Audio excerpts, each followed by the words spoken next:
How to print borderless in Word.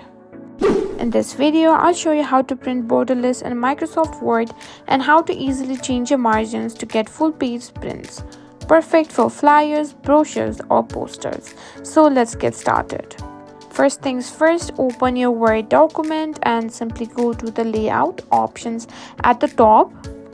Now, once you're on the layout page, simply scroll down to the custom margins. From there, what you need to do is simply press 0 on all the 4 of the margins, which is top, left, bottom, and right. Once you've done that, simply hit on enter. Word may warn you that your printer can't print that close to the edge. Just click ignore or fix if prompted.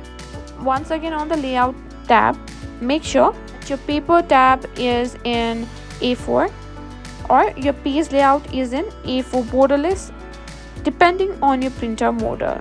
As you can see, we have A4. Simply tap on it. Now simply tap on Ctrl+P to simply open the printer options or the printing option. Simply go to more settings and make sure your paper size is in A4 borderless or A4. Once you've done that, simply go to scale and make sure it is to fit to paper or fit to printable area. And that's it. That's how you print in borderless in Microsoft Word and adjust your margins to 0.